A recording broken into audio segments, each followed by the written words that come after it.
টানা ৫ বছর জি7 শীর্ষ সম্মেলনে বিশেষ অতিথি হিসেবে অংশ নিয়েছেন ভারতের প্রধানমন্ত্রী নরেন্দ্র মোদী। কিন্তু এবার কানাডায় আয়োজিত জি7 সম্মেলনে তাকে এখন পর্যন্ত আমন্ত্রণই জানানো হয়নি। আন্তর্জাতিক কূটনৈতিক মহলে এই অনুপস্থিতি ঘিরে উঠেছে নানা প্রশ্ন। গত বছর দিল্লিতে জি20 শীর্ষ সম্মেলনের আয়োজক হিসেবে বিশ্বমঞ্চের ভারতের নেতৃত্বের ছবি তুলে ধরেছিলেন নরেন্দ্র মোদী। দেশেও এই আয়োজনকে বড় সাফল্য হিসেবে প্রচার করেছিলেন তিনি। সেই প্রেক্ষাপটে জি7 থেকে ভারতের বাদ পড়া অনেককেই অবাক করেছে।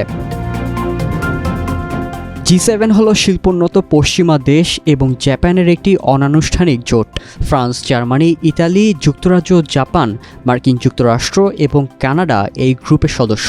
এছাড়া ইউরোপীয় ইউনিয়ন, আন্তর্জাতিক মুদ্রা তহবিল, বিশ্বব্যাংক এবং জাতিসংঘের প্রতিনিধিরাও প্রতি বছর সম্মেলনে যোগ দেন। কানাডার প্রধানমন্ত্রী মার্ক কার্নির নেতৃত্বে এবছর 15 থেকে 17 জুন কানাডার আলবার্টা প্রদেশের কানানাস্কিস রিসোর্টে এই সম্মেলন অনুষ্ঠিত হওয়ার কথা রয়েছে। ইন্ডিয়া টুডে জানিয়েছে ইতোমধ্যেই দক্ষিণ আফ্রিকা, অস্ট্রেলিয়া এবং ইউক্রেন আমন্ত্রণ গ্রহণ করেছে। তবে এখনও ভারতের প্রধানমন্ত্রী মোদীকে আনুষ্ঠানিকভাবে আমন্ত্রণ জানানো হয়নি। সূত্রের বরাত দিয়ে ভারতের সংবাদ মাধ্যমগুলো বলছে, শুধু আমন্ত্রণ না জানানোই নয়, দুই দেশের সম্পর্কের উন্নতির জন্য প্রয়োজনীয় পরিবেশও তৈরি হয়নি। এ কারণে মোদীর উপস্থিতি অনিশ্চিত। 2019 সালের পর এই প্রথমবার এমন পরিস্থিতি তৈরি হয়েছে। বিশ্লেষকরা মনে করছেন মোদীকে আমন্ত্রণ না জানানো ভারত ও কানাডার মধ্যে শীতল সম্পর্কের ইঙ্গিত।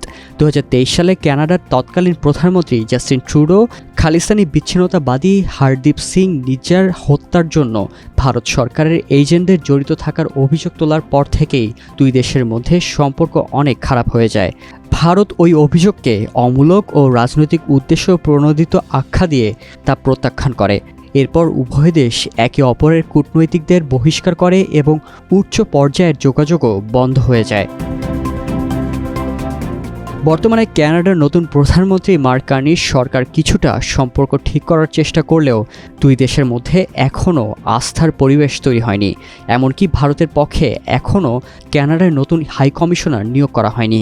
নাম প্রকাশে অনিচ্ছুক ভারতীয় পররাষ্ট্র মন্ত্রণালয়ের একজন কর্মকর্তা দ্য হিন্দুকে বলেন, শীর্ষ নেতৃত্বের মধ্যে একটি বৈঠক একটি বড় অগ্রগতির প্রত্যাশা বাড়াত, কিন্তু সম্পর্ক পুনর্স্থাপনের জন্য আরও কাজ বাকি।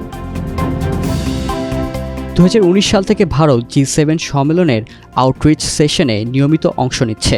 ইউরোপের বড় দেশগুলো ভারতের বাড়তে থাকা অর্থনৈতিক গুরুত্ব এবং বৈশ্বিক ভূমিকার স্বীকৃতি স্বরূপ মোদীকে আমন্ত্রণ জানিয়ে আসছিল। তাই এবারের অনুপস্থিতি স্পষ্টতই ব্যতিক্রম।